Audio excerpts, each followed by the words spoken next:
And then finally, Mike came in and said, I'm going to tell you something. He said, job recommendation. I reached out to Chuck Hartman at Virginia Tech before I hired you. And he said, Chuck Hartman at Virginia Tech said, Chip will work and you don't have to tell him to work.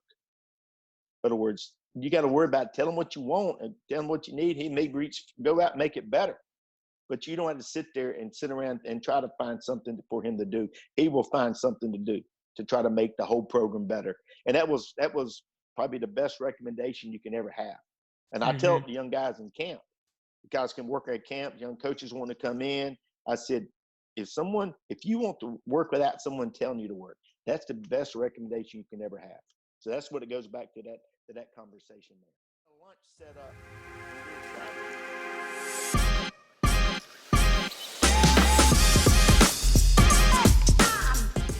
Hi everybody, I'm Mark Mashad, Director of Baseball Operations at Stetson University.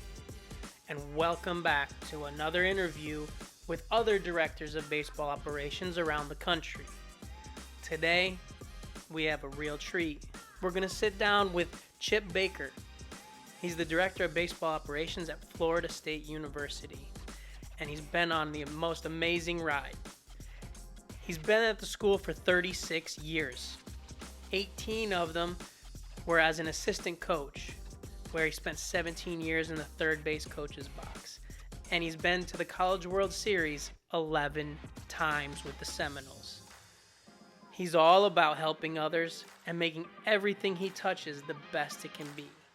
So let's kick it off with the godfather of the Director of Baseball Operations role, FSU's Chip Baker.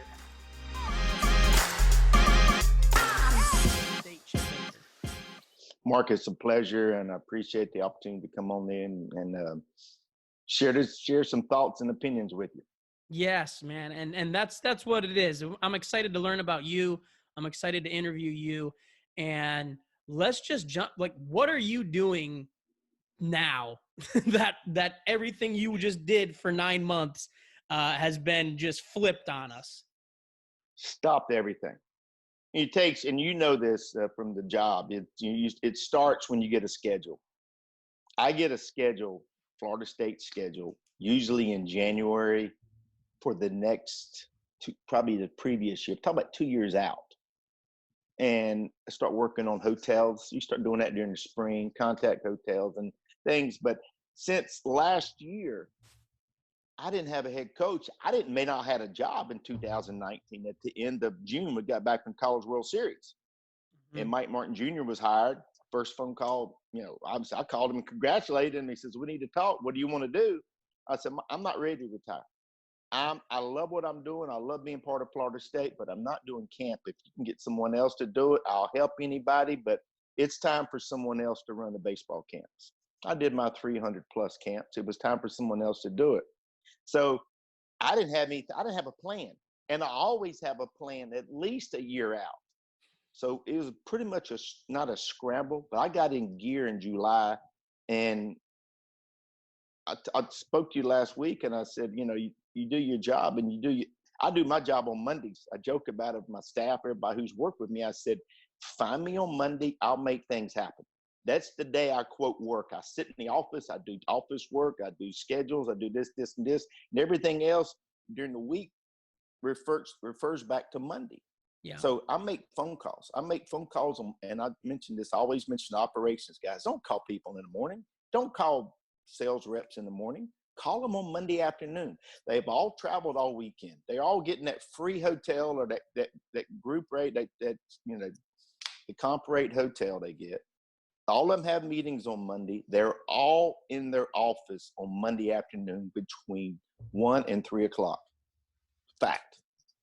I make my phone calls, and I started this by accident several years ago. I booked 7 hotels in 1 hour on a Monday afternoon because all the sales reps are in their office working.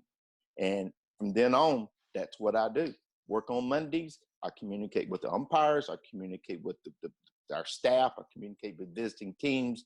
But it all starts beginning of the year, as you mentioned, and it goes through. And it takes 6-8 months to put a baseball season together, if not longer. And what am I doing now? My job is to run a baseball program. I don't have a baseball program to run right now. It took me 2 weeks to shut the season down a month ago. So that's where we both are sitting right now, looking for something next. What's next, as I say. Exactly. So what's your day like? What are you doing? What'd you do this morning? What are you doing this evening? I'm in two-a-days. You don't look what's at me, that? What you got? I exercise what I can do. You know, I get up every morning, I ride my bike. I got a recumbent bike. I have 2 TVs. I have newspapers, a pot of coffee, ride a bike for an hour. Some days it's 13 miles, some days it's less, but I'll pedal that bike. And then be honest with you. Okay, so how long? Well, I'm sitting 13 down. 13 miles. Well, it's just pedaling. I'm just pedaling the bike. Yeah. I feel like I've done something, you know. Yeah. I've had I've had a few hip replaced. Gotcha. Few hips replaced. So I'll sit there and I do this to kind of get the body going and everything else. I do this every day because that's when I do my emails. That's when I do my phone calls. That's when I send my texts out, setting up my day. Now, my day is not as early for the last month as it has been. So how early are you getting going? Like what? Okay. So you're waking up. What do you have, a desk? Do you have a desk like that when you're back in season? Like, let's say you're back in season. Do you have a desk on top of your bike where you're like sitting there pedaling and then typing away? I don't need a desk. I got a thumb. I got these things right here, brother.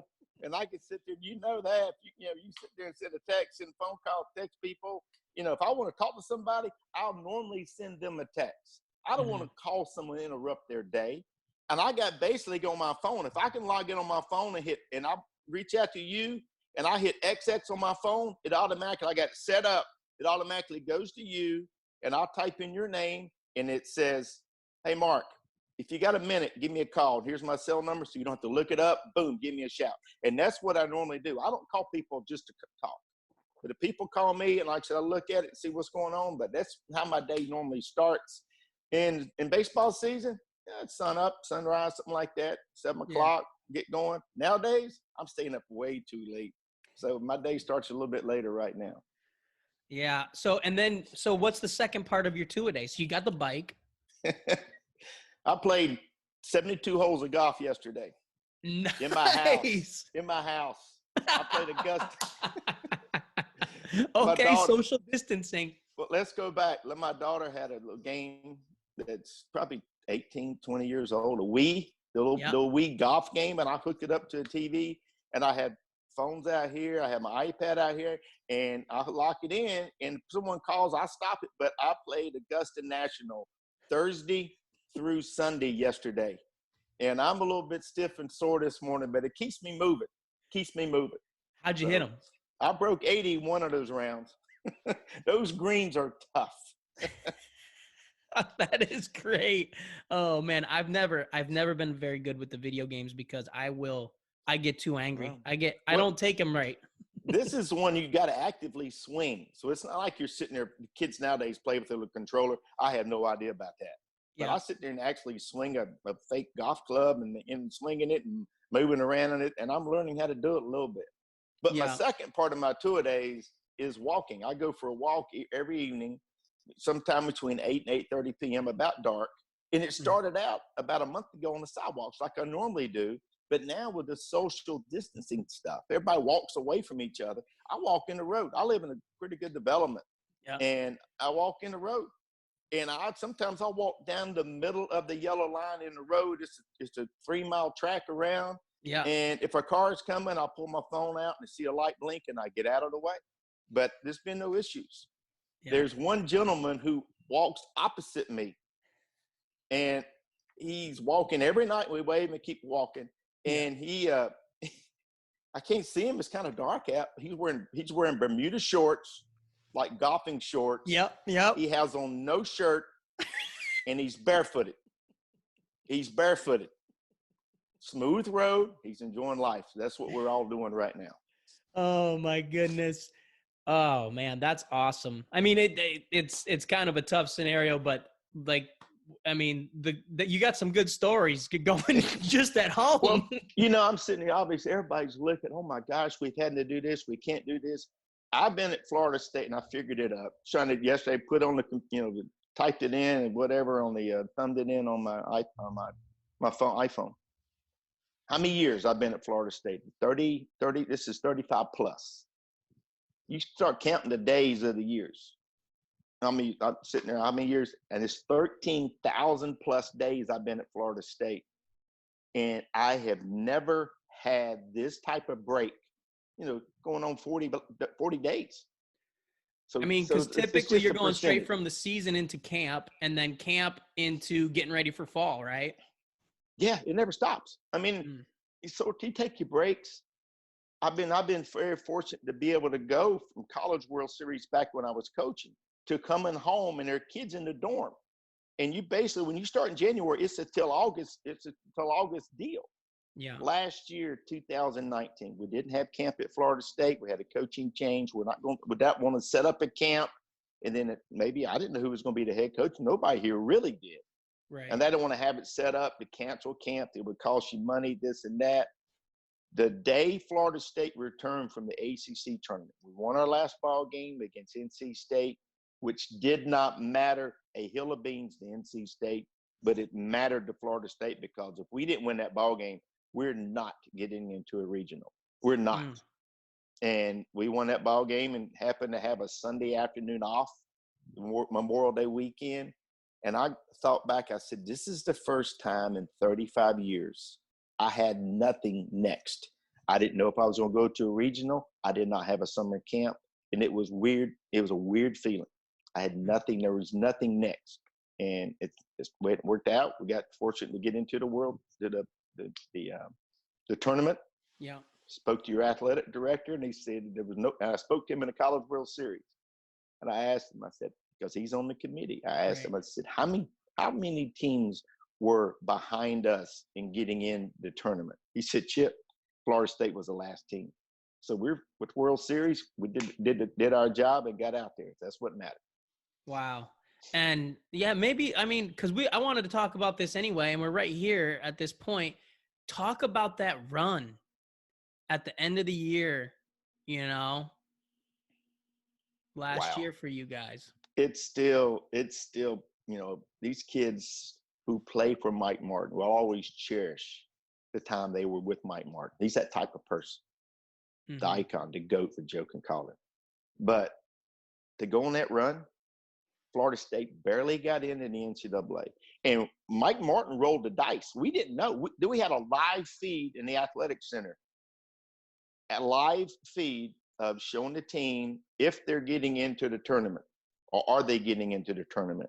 And Mike Martin rolled the dice. He had live interviews set up. Matter of fact, I had worked with Coach Martin with ESPN, some of the high-ups, and my good friend Eduardo Perez. Eduardo called me up, and remember, they had all the openings for the College World Series with Mike Martin. Well, I set that up in early April. And I went to Mike, and I said, they want to do this. We try to find a time to do it, maybe on the road. Maybe we can get it. We can do this. They came in selection day. They were going to have a live camera in the stadium. They had brought in some people to do the interviews and stuff. And Mike Martin rolled the dice. He had a good feeling, but then whatever. And he shot those videos of the opening to the College World Series, knowing we just barely got in. And we barely got in. The selection show was 11 a.m. Yeah. He did the outside videos for the team practice. He was in full uniform, and everybody else was in shorts. It's a 90-degree day here. And he walked in, and I walked downstairs, and he looked at me and says, I want to thank you for getting me to do this. Because I talked him into a lot of things. And sometimes I had to make it his idea, but you got to tip my cap to Eduardo Perez, because he's the one that reached out to me, a few conference calls with ESPN, worked it out. And I know some high-ups with ESPN now, which always helps out. I got to watch the after the last game. I got on YouTube. I found the when Coach Martin was, giving the last talk to the team in the locker room, and he thanked all you guys and he thanked the players and he said, "I'll tell you something. I know you'll understand." And he tipped his cap to everybody. I mean, that's awesome. I went down to the dugout. I don't normally go in the dugout because my job at home I got people that work. I got great staff that work at Florida State, and I basically don't do a whole lot for a home game. So I get the opportunity to do the ESPN, the ACC network games, extra games. I don't get to do they bring in people to do the cable games, but I do the extra games, and I enjoy doing it because it keeps me in the game, and I look for a foul ball and do my 2 cents. But then ESPN comes in postseason, so we've been on the road. So it all worked out. At Omaha, I snuck down the dugout a few times. I wanted to go down there. I mean, I flew my daughter Katie out. She started a new job, and I popped her a ticket, flew her out from Jacksonville, and she beat me to Omaha. And she was there for one ball game, and I was downstairs. She was up in the athletic director's suite. I was up there early, and I called her. I called her up. Now, sometimes you got to call, sometimes you text. I called her, get down here. Meet me at this elevator. I can get you where you got to go, but I want you in this dugout. Because you never know. It could be her last game ever, because she grew up in Omaha. I mean, She checked curfew with me when she was 3 years old. She had a chance to go when she was a child. She went 5 times and as a child.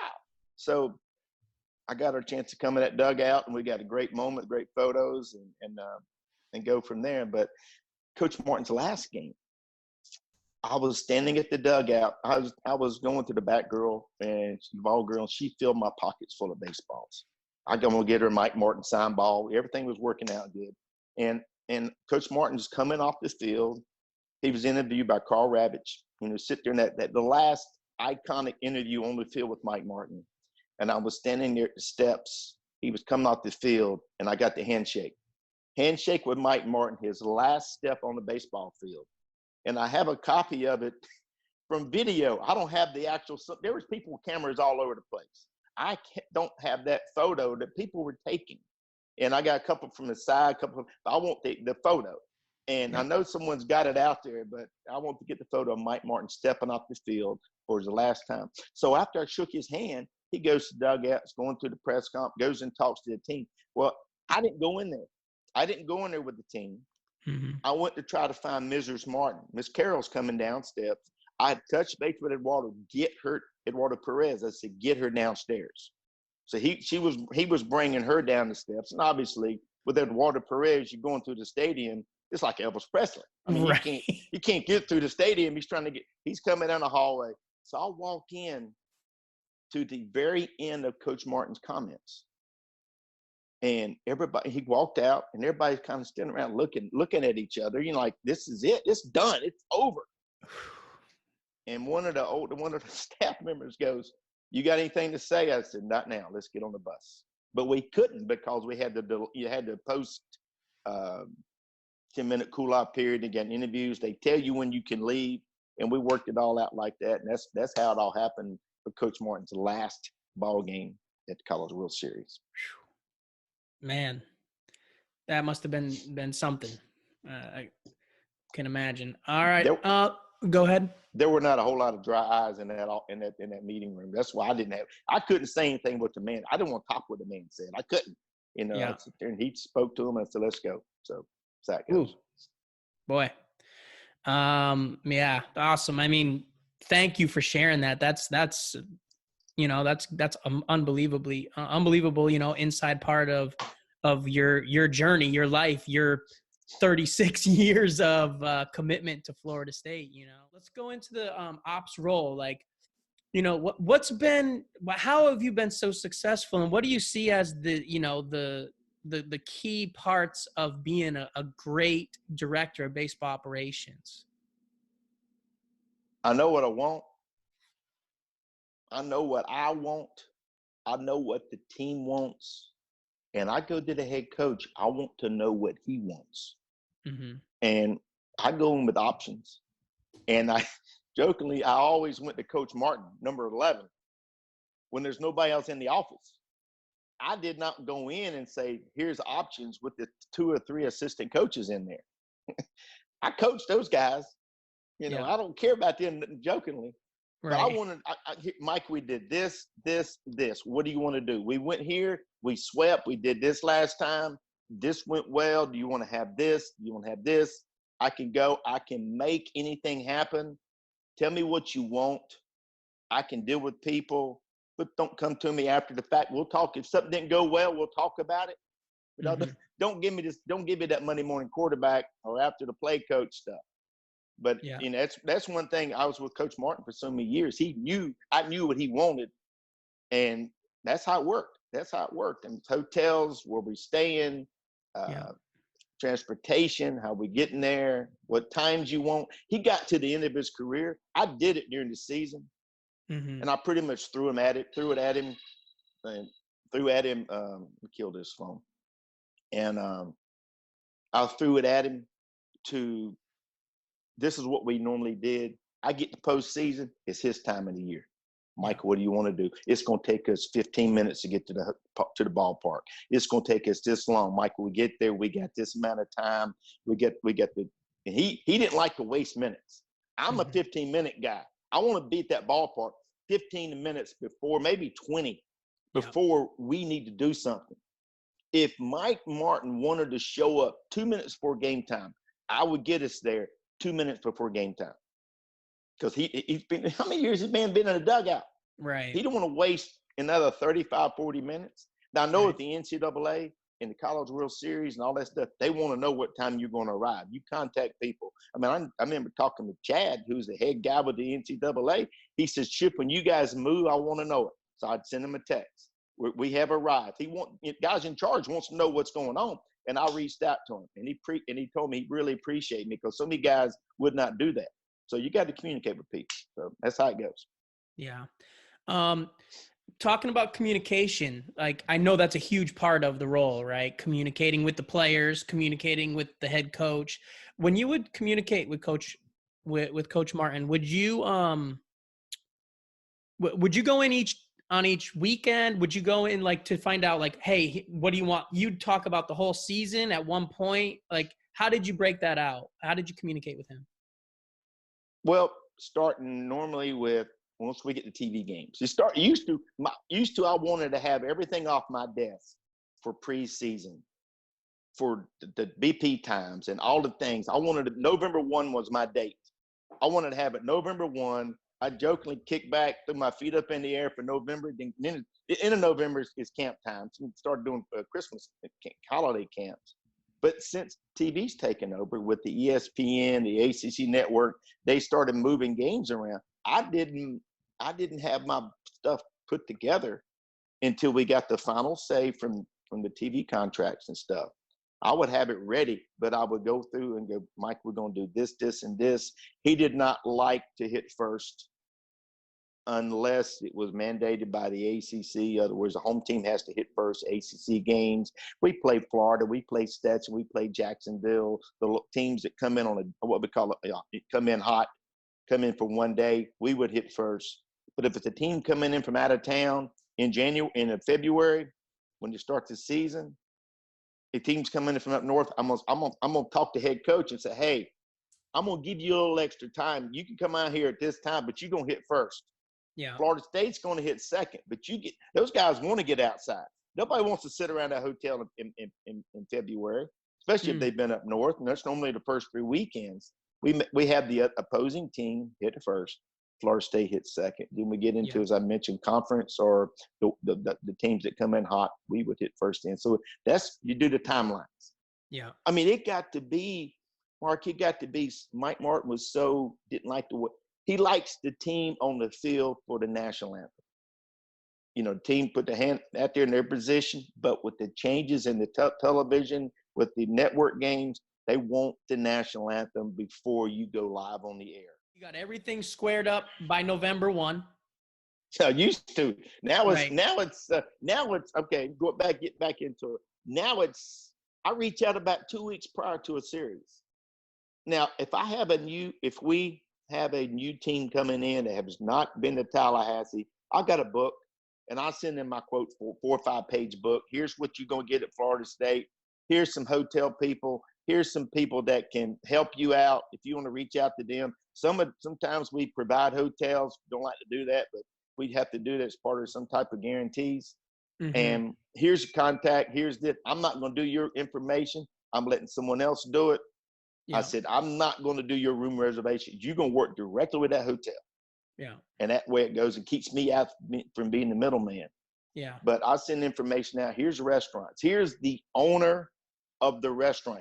I got 6 or 7 restaurants we use at Florida State for our meals, pregame, postgame meals. This is not someone's going to answer the phone. The numbers I give you are the same numbers that we reach out to. This is the person who's going to make it happen. This is the person, not the person at the front desk. This is the owner of the restaurant. And that's all you can ask for. Mm-hmm. And that goes from there. So they'd be able to do the same. If they want type of food, we can help them out with that. But that normally goes out about 2 weeks prior to a series. And the official one with the batting practice times, this and that, it gives them an idea what's going on. And it's always on a Monday. So, like, what are some of the other responsibilities? Are you working budget? Do you handle the budget as well? Do you have a hand in that? I have an oversight. Okay. And I give them oversight of projection. Yeah. I gave them a projection. I've always kind of tried to go high, go above. And they knew. And for my track record, we never went over our budget with what we were permitted. Oversights, I go to them and I said, this is what projecting, this is what this is. And you got to give them an idea. You got to give them something to cut. Right. You always got to project so they can cut back, make them feel good about it. You've been around some unbelievable people and can you talk about like your path kind of getting as a young, growing up and then how you kind of got into high school, college and all those things? Growing up, I had the best world. Spencer, North Carolina. I don't really tell people I'm from Spencer because nobody knows where it's at. It's a map dot with 3 stoplights. There's more exits off Interstate 85 than there are stoplights in my hometown. I'm just beside Salisbury, North Carolina. Yeah. I was between Charlotte, 40 miles from Charlotte, and 35 miles from High Point, North Carolina. And that's my center of my world right there. Grew up a kid of a coach in a small town. My daughter's high school here in Tallahassee had more people in it than my hometown did. 2,500 people in my hometown. Or high school was 2,700 or whatever at Child's High School, something like that. Everybody went to the same schools. I'm talking about the total, and it was a railroad town. Yeah. The halfway stop between Washington and Atlanta on the Southern Railroad. So the big railroad yard there, and then now they made a museum. So that's where I'm from, Map Dot. My dad was a high school coach, administrator, athletic director. My mother taught in the high school. My grandmother worked in the cafeteria, was cafeteria manager. My older brother was in school with me for 2 years. So I went to school. My whole family was at the same high school. And everybody knew everybody. It was just back in the day. I mean, it's what it was. And joking, but with my dad being the athletic director, he came to me one day. I used to help him go over there and do this, go do this. I played American Legion baseball. Come on, we're going to go move the hoses around at night because there was a water shortage and you couldn't water the lawns, but he would water the football field at night so nobody would see it. My football field that I was playing football on. So I'll go with them at 11 o'clock. I go back with them at 2 o'clock and drag that hose around. But it's my football field. Yeah. He kept that water going. He'd get up the next morning before the sun came up and cut that water off. Everything else was brown. It was a drought, but the football field was green. And that's all that mattered. And I used to do that when I was playing summer league baseball. Everybody would be like, how'd they keep that so green? Yeah. But my dad gave me a key, a master key when I was in the 8th grade. And that key is a master key to the high school. That key is better than any key I had at Florida State right now. It got me into anything I wanted to. But he knew I wouldn't do anything I wasn't supposed to do. But if he told me to go do it, he didn't have to worry about giving me his roll of keys. I had the key. I kept it on a chain around my neck, and I was good to go. And I never, hey, guys, let's go play basketball at night. We wouldn't flip the lights on. We'd go play in the afternoon and go from there. So all that go back to my high school. And it was just good days. I played 3 sports. Yeah. I played football, played basketball, played a year with my dad, and I played baseball, and I had a coach that my dad had hired. And obviously you worked hard and did what you had to do and go from there. But it was fun. Small town, and really kind of seems like you were born and raised for a position like being a director of operations in athletics. It seems like it's in your blood, it's in your DNA. What are the things that you learned, coming through with your dad and other coaches, Oh, about what you're doing now? How'd that all translate? what it's the learning from my dad. He had the best facilities of anybody around. That's one thing I did take note of, what he always had and what he worked hard. And for me to go over there and help him do things, paint the football field, uh, drag the track, going back, dragging a cinder track and putting the chalk down, little things like that, that goes back in the 60s. So you're not talking about dragging the warning track. You're talking about dragging an actual cinder track. Back in the day before the asphalt the track, they used to drag it, and he would chalk that thing out with chalk, with 8 lanes with the chalk, and he'd have people hold, and then he'd take the powdered paint, like the finger paint, and powder, and have the green for the exchange lanes and the red for it was a beautiful track. If it rained, he had to do it over. I've been there with him to do all that, but yeah, it was pretty cool to do all that. I played baseball here. We won a little bit, and started looking what I wanted to do. Yeah. And my brother was a basketball player. He went to college, played a little college basketball, went to UNC Charlotte, transferred to Catawba College. He was at UNC Charlotte, and his teammate was Cornbread Maxwell. Cedric Cornbread Maxwell, who played in the NBA, played for the Celtics. That was his freshman couldn't play then. Freshman couldn't play. You realize freshmen could not play varsity until in the 70s, late in the 70s. Wow. And so he was there with Cornbread Maxwell. He transferred to Catawba College. He played a few years, and we got into coaching. Went to coaching at Wingate, Davidson, Virginia Tech, VMI, and head coach at Catawba for 20 years. That's my older brother. So he went in that route. Mm-hmm. I went Chuck Hartman, who I played for at High Point. Yeah. I got to play opening day in my freshman year. After that, it was kind of spotty. Yeah, look at me. I wasn't that great a ball player, but I learned the game, knew the game, and learned it. And Chuck Hartman knew. I got to know him. And he left High Point in February of 1979. I'm dating myself a little bit. And he went to Virginia Tech, came back at the end of the year. We were pretty good. Our ball club was really good. Matter of fact, we played for the national championship in 1979, NAIA. But he came back during the late in the season and offered me the graduate assistantship job after my senior year at High Point. So I knew what I got into my senior year, what I was going to get to. Sure. And I went to college and went and graduated. And in my last semester at High Point, I was taking 6 hours. And 3 of them were working on the baseball field. So I was kicking back, enjoying life for that one. But the summer times, starting back, I worked baseball camps. I worked baseball camps at Clemson, and that's really got my foot stronghold into meeting people, getting to know people. And I went to Virginia Tech, coached 3 teams up there. We're very good. 2 teams won 48, 49 ball games. And we didn't get in the tournament because there's only 1 team per league. Back then, there's only 36 teams took it to the NCAA. I left Virginia Tech to go to Georgia Tech, worked with Jim Morris at Georgia Tech. And then I left Georgia Tech to come to Florida State in 1985. So that's how that went. Baseball camp at Clemson University for 5 or 6 summers.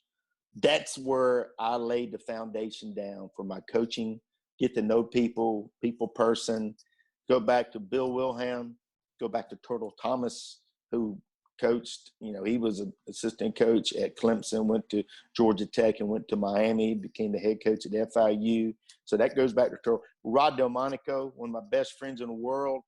He and I roomed together at Clemson camps. He was at Liberty University, Liberty Baptist College at the time. Yeah. And then he came to Clemson the next year. And the next year I went to Georgia Tech, and Rod left Clemson to go to Florida State in 84. And I was at Georgia Tech in 84, and Florida State traveled to Tallahassee to play Florida State in February to early season games. Mm-hmm. And Rod wanted to know in February, would I come to Florida State? So that's where the wheels got started here in Tallahassee, was sometime in February of 1984. Okay. And then And I so left. then you make that move. Well, I made the move. I was coaching with Turtle Thomas in the Valley League, in the Shenandoah Valley League in Virginia, up in Mm-hmm. Stanton. And I worked with Turtle up there the whole year. And then when we won the regular season, we got beat in the playoffs. The playoffs started August the 22nd. I'm in Tallahassee. So that's my birthday. Mm-hmm. I was fortunate to come in here. My first season at Florida State was 1985. And then we went to 86. We went to the World Series 86 through 2000. We went 11 times in 15 years. It wasn't a bad run right there. So No. my first year at Florida State, I was doing the catchers. I was helping with scouting reports. I wasn't really in charge of anything. Mm-hmm. And then the next year, Mike Martin threw me to the Wolves, and I started coaching third base with a brand new screen in right field. And the rest is history. So that's how it goes. I had heard it in a previous interview that you did Uh-huh. about what I think it was Coach Hartman told Coach Martin about you. I came in and worked for Mike Martin for a year or so. Yeah. And Mike got to watch me, and I kind of took over some things. Mike gave me the budget to work with, and computers. Mark, you'd have computers. I had to sit there and write things out and get the secretary to type it up. Finally, I got my own word processor. I was big time. I would sit and do things with a little Excel on a word processor, or type a letter on a word processor. I hit print and leave. That thing would bang out, piece loud. But that's the first process of a computer. Yeah. And then finally, Mike came in and said, I'm going to tell you something. He said, job recommendation. I reached out to Chuck Hartman at Virginia Tech before I hired you. And he said, Chuck Hartman at Virginia Tech said, Chip will work, and you don't have to tell him to work. In other words, you got to worry about tell him what you want and tell him what you need. He may go out and make it better. But you don't have to sit there and sit around and try to find something for him to do. He will find something to do to try to make the whole program better. And that was probably the best recommendation you can ever have. And I tell the young guys in camp, you guys can work at camp, young coaches want to come in. I said, if you want to work without someone telling you to work, that's the best recommendation you can ever have. So that's what it goes back to that conversation there. Mm. What part of the position brings you the most joy? Wow. Coming back this past year, coming back from the first road trip with a brand new coaching staff. We went one road trip. It's on the ACC trip, went to Duke and came back. We lost 2 out of 3, but we won Sunday. If you're going to win one game, and you know this, if you're going to win one game on a road trip, win Sunday makes everybody feel better. Mm-hmm. If you win Friday and get beat Saturday, Sunday, it's not good. Everybody's in a bad mood, but you win Sunday. And Jimmy Bellinger came back after the first road trip and goes, man, that was a good road trip. Said it in front of the group. And I said, what are you talking about? I said, everything was worked out. Everything went here. Everybody went. And Tyler Holt, our volunteer assistant, he goes, you haven't seen nothing yet. I didn't say a word. Tyler Holt goes, you haven't seen this guy work. This is what he does. This is his job. And it's, food was there. Everything was there. And, the hotel was there. They come in and the keys are laid out. They check in. I had all the coaches pop to the concierge level. They had the card to go get the free drinks at night, the free Cokes and snacks and stuff. And it's one of those deals that worked out well for us. The airplane was on time. We flew home and everything worked out. And it goes, I said, that's what we do. And then we came back from Duke and we went to Gainesville, came home, played the next day, and the season's over. That's how quickly it happened. So, yep. Crazy. Yes. So your favorite part is you get joy out of when a trip goes well? Yeah, I do my job. Do your job, make everybody happy, everybody feel good about themselves. Turn the page. I don't go back. I reach out to the hotel sometime, reach out to people on trip. Great job, this, give me this. But having a plan, I like to say having a plan come together and have everybody come together. And that's basically what I like to see done. That's what I get joy out of. So, well, this kind of leads me into a time where I'm sure you had the plan all squared away. But you had a something happen in a trip, and you ended up having to go off plan and Yeah. practically save lives. So go ahead. Can you share this Oh, wow. story? An unbelievable story. We're traveling. Florida State University is traveling in 2001, February. I think it's February the 8th or 9th. We're traveling to Stanford. We've already opened up at home. We're traveling on the road. Again, back then you open up in January, first weekend. So we're traveling to Stanford. We flew cross country, flew into San Francisco Airport. We get out and we load a bus up, and we're traveling on the bus. And I'm talking to the bus driver, and we're going to Pac Bell Park at the time, whether it was, which is where Giants play. Mm-hmm. And we're on a 101 freeway, and I'm talking to the driver. My daughter Katie's in my lap. She's 5 years old, and it's 2001. And I'm asking the driver, I said, Candlestick Park. And he said, it's up there to the right. And he pointed up. We're on the bay, the San Francisco Bay is to our right. We're on the 101 freeway. We have 4 lanes or 4 lanes on the other side. But to our right, there are trees, rocks, and water. That was it. And driver said, Candlestick Park's up there on the right. And he points, and he falls over in the bus seat. And I thought for a half a second that he may be reaching for a map, but he was having a massive heart attack, and he fell over in the seat. And we're going 70 miles an hour, third lane from the outside. And for that long second, maybe not even that long, I took my daughter, passed her over, jumped up and grabbed the wheel of the bus and looked at the driver, and I could tell he was having a medical emergency. Hope nobody ever sees that. It was the eyes were whatever. And Mike Martin was sitting front seat on the right, looking out the window, looking at the beautiful San Francisco Bay. It's a nice day. Yeah. And I grabbed the seat, the wheel, and the bus had starting to go to the right a little bit. And I straightened it up. And we're in about the middle of lane 2 and 3, 1:15 in the afternoon. And that bus started wiggling a little bit. And I think every car just disappeared on that highway for some reason. And I pushed the bus driver back in the seat, stepped over, sat in the seat, steered the bus a little bit. In probably 3-4 seconds, I said, Mike, get his foot off the gas. And by then, Mike realized what was going on. Coach Martin comes in, grabs the foot off the gas. And got to the bus. I got the bus to the side of the road. I think I drove the bus 90 seconds, maybe less than that.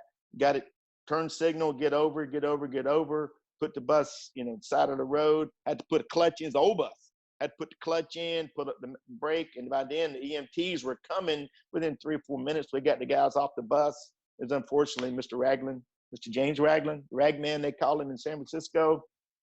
He'd driven school kids.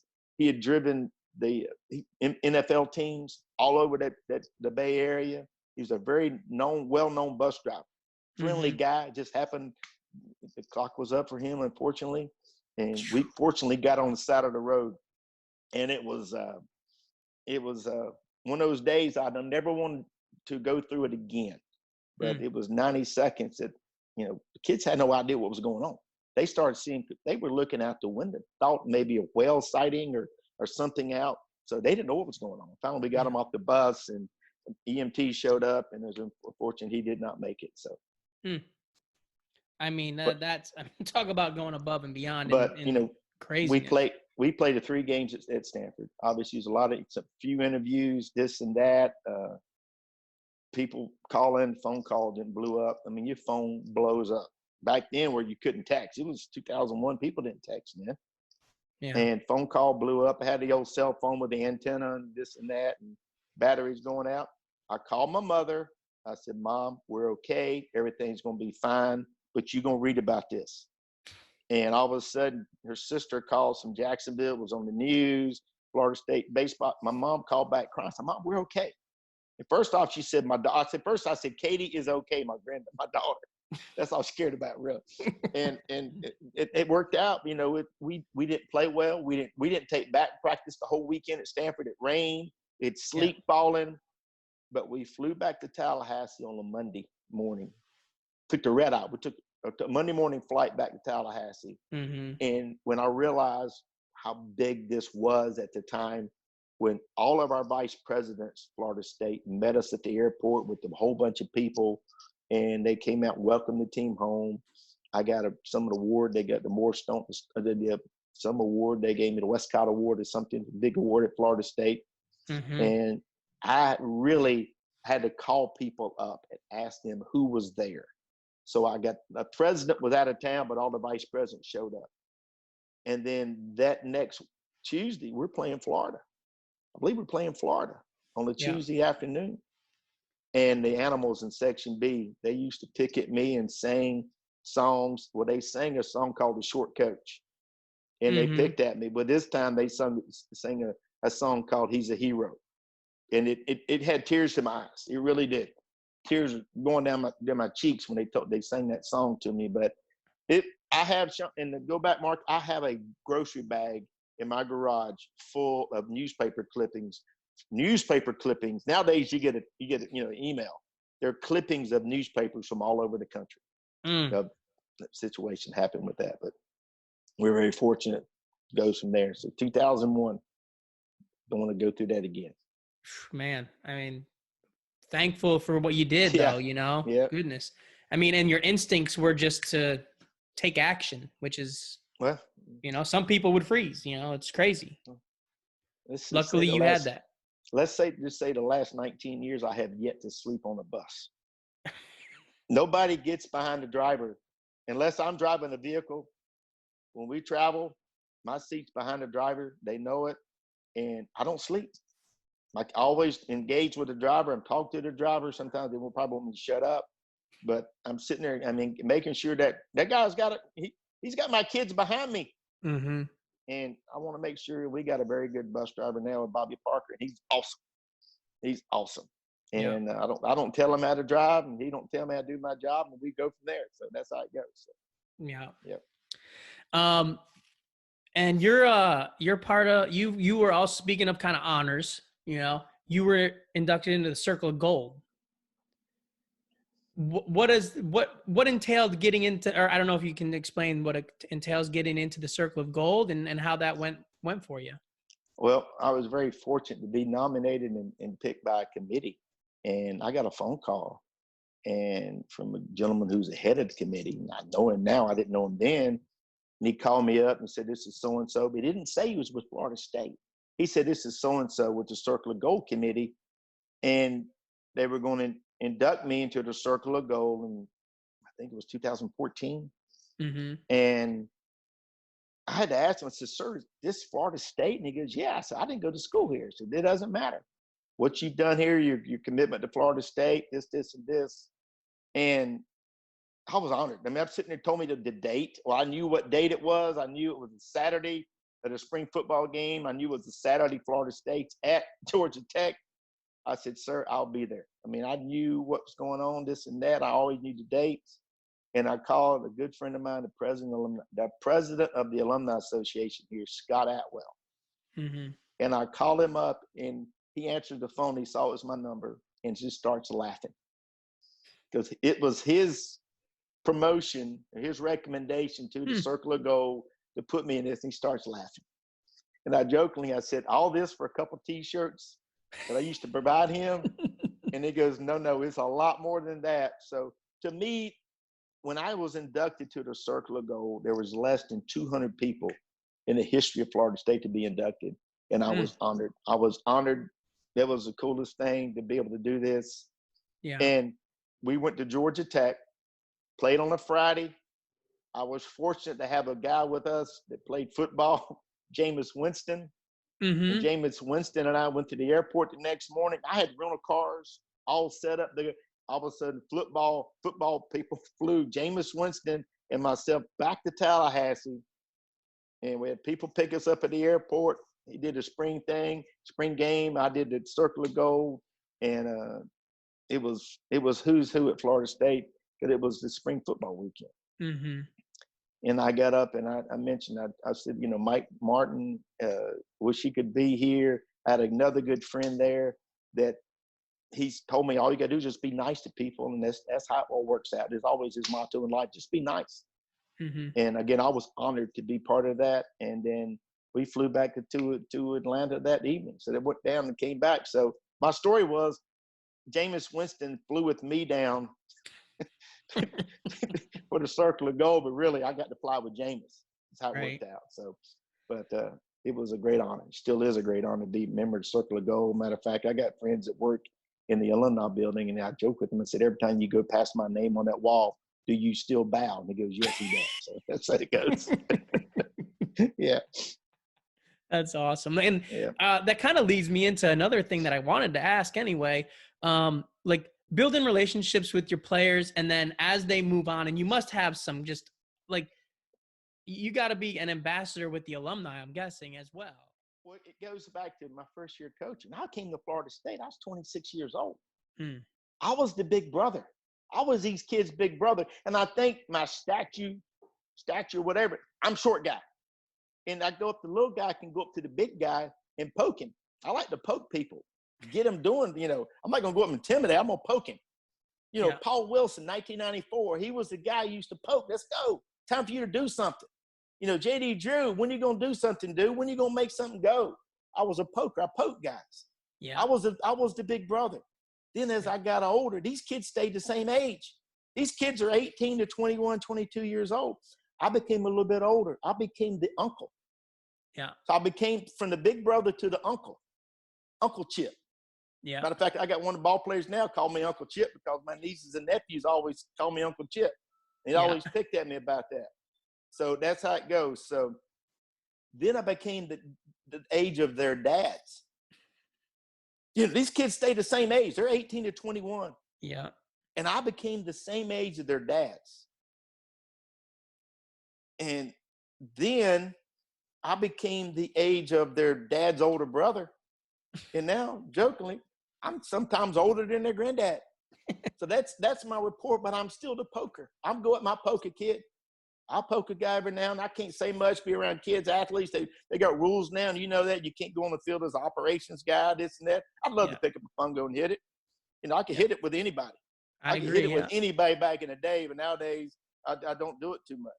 Yeah. I mean, I had, let me go back to fungo days and coaching days. I had a former coach, a player at Florida State that played 3 sports at Florida State. Jeff Hogan. Jeff Hogan coached at Florida High. He was David Ross's high school coach. He told me, Chip, I try to get to the ballpark early enough to watch you hit pregame infield. That's an ultimate honor. If you can hit fungos, that's your ultimate honor. Here's a guy. He was David Ross's high school coach. I want to watch you hit pregame infield. So that was one thing, that kind of made my day. I got to go back and tell people about that. So, but going back to our question, I'm sorry. Hey, no, this is awesome, man. This is great. And I think, I mean, it's been great. And, that's kind of what I wanted to get, this job, the position of director of baseball operations is so much more than you're not, just creating schedules and lining up meals. And trust me, I've watched videos, I've talked to you now, I've seen you in action. You are the godfather. You know it. You got it, man. Well, and I like to reach out to people. As I mentioned, I send a text, call me if you can. I'm not going to impose on your day, but you can help my day. If you're working with somebody, make them feel important. If you're walking out the door and you see a cop, we got a video of that. We did a couple years ago. I did it. It doesn't do it because of the video we saw. I do it every time we got a police escort. I'm his guy and he's my guy. And we're going to make him feel important. We got the person at the hotel, the restaurant, the waitresses in the restaurant. I come down and I go to them. I said, can you take care of my guys? They're going to come in. They don't know what to take care of. Well, at the end of it, I shake their hand. There may be a little something in their hand, make them happy. And go from there. But like I said, but you make people feel important about their job. And that's one thing goes back to Mike Martin, to number 11. Make people have a job to do. They want to help you if you make them feel important. Don't talk down to people. Have them help you and you help them. In my job here at Florida State, I don't like to say the word no. If someone asks, I'm going to try to do everything I can to make this happen. Yeah. I got several people on campus that reach out to me. They know I'm not going to say no, but when I reach out to them, no doesn't come back from them either. True. So that's how it works out. So it's a relationship. It's people and making people do their jobs. And someone reaches out and wants something for baseball and helps their job out. I'm gonna do everything I can because I'm representing Florida State University. I'm representing Mike Martin. I'm representing Mike Martin Jr. I'm representing our whole ball team. Mm-hmm. And that's what in I'm representing the alumni that are down that played here 35 years. We had a lunch set up when we were traveling to play UCF back in March. Yeah. Had a lunch set up. Our team was go to lunch. The Outback, they're not Outback, but the Longhorn Special. Had it all set up. Scott Proctor, former player at Florida State, was coming in to eat lunch with us. And Scott was so excited about it. And I was excited to see a guy pitching the big leagues. Yeah. Sitting there and they played in the program and he's going to come in and talk to our coaches. And we had all that set up and we had to cancel some of that out. So it's the relationships you deal with. Yeah. One thing, Mark, I've been doing since the first day I've been home on this pandemic, I send out a daily text, a daily tweet. What happened today at Florida State baseball? And there's a website we go on. It's called NOLE fan, FAN.org. And I go through every day and I find out what's happened every day on this date. Yeah. On this date, and I go back through and I highlight a former player. I highlight this, I highlight that. I've had one request. Guy goes, "Hey, I did this on this day. Can you do this for me?" To kind of pump him up a little bit. And I joked and said, "I'm gonna send him my Venmo account, give me a thing." But like, this is the day. It's the help me with the day. The 18th of April. Help me. Is that right? 19th. 19th. Losing a day. It is a Sunday. Yeah. Today is Jameis Winston's win pitching. That's going to be the one today. Jameis Winston's first win in 2014. It might have been his first win as a pitcher. I haven't gone that deep, but I looked at that date, found out what's going on. But what's been unique the last 2.5 weeks, in April, Florida State played Miami. Back when I was coaching, we played them 6 times a year. 3 in Tallahassee, 3 in Miami, or vice versa. Mm-hmm. 4 games. There's been a lot of great ball games, a lot of great teams, and I'm going down to Miami. We started a streak 2002, my last year. We went to Miami and swept Miami. In Miami in 2002, we played well prior to that. Won 4 or 5 games. Went to Miami, swept them. I shaved my mustache off in the dugout. That was always the bet. I bet that mustache for a sweep. It's happened maybe twice since I've done it. I've done it once here in Tallahassee, and I did it in Miami my last year. We come home from Miami. I'm clean shaven. We played South Alabama on a Tuesday night and got beat. We kicked the ball around a little bit, but my text went out, I think this past Wednesday, a couple of days ago. We started the first game of our streak. The record 25-game winning streak for Florida State was 2002. Unfortunately, we went on the road. We went to Clemson. We played Clemson. We went on the road, ACC tournament regional. We ran into a buzzsaw against Notre Dame here. In my last 3 games at Florida State, we lost, we won, and we lost. And that ended that streak. Streak ended on that Friday night. We'd won 25 in a row, and we got beat in the first game of a super regional. We haven't lost a ball game in 6 weeks. And Mike Martin walks in, slams his hand on the table and said, "This losing stuff's got to stop," and walks out of the locker room. So, the kids we ain't getting beat in 6 weeks. What do you say to a team? What do you say to a ball team that hasn't been beaten in 6 weeks? Regional, super regional. So we came out the next day. We got rained out. There was some negotiations going on with that one. Came out Sunday. We scored 7 in the first inning and beat Notre Dame. And nowadays, you would play that Monday game at night. Yeah. For the crowd, for the money, and all that. Yeah. But we got rained out, so we had to go an extra day. So we had to play it at noon. My last game coaching at Florida State started at 12 noon. with less than 1,000 people in the grandstand. Because people couldn't get off work, this and that. Mm-hmm. And that was unfortunately, we ran into a buzzsaw, got beat 3-1. And so that's how it goes. It goes back to, it's a pretty good run end of the year. It's like 38 out of 40 something. 38 out of 40 wins, something like that. Went pretty good. But that's how it ended, coaching wise anyway. Yeah. Well, hey, we have definitely, this has been amazing.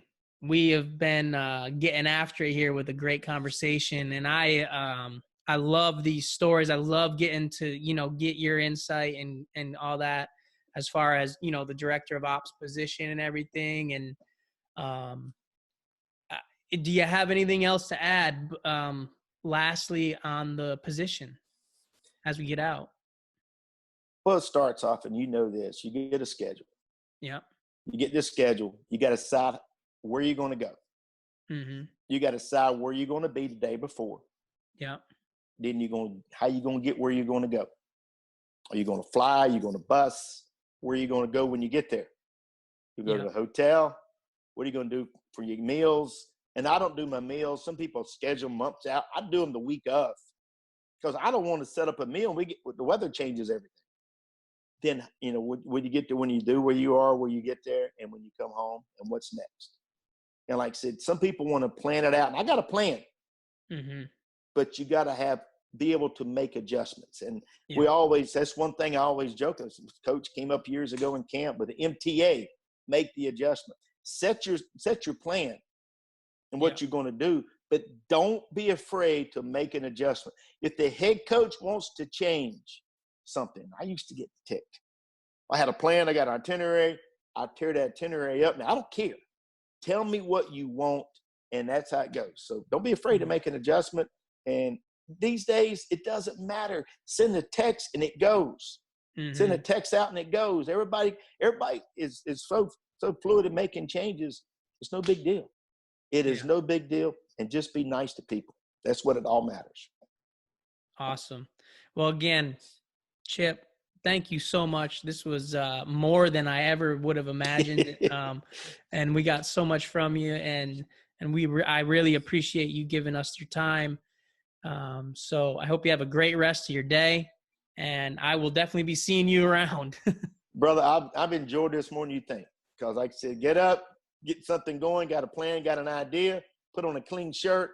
Any day you can put on Florida State, garnet and gold, it's a good day. And you got my day out started pretty good today. So have awesome. a great time with this, and I really appreciate you putting this together, because if someone can learn something, one thing from it, it's worth it. And again, I appreciate the opportunity.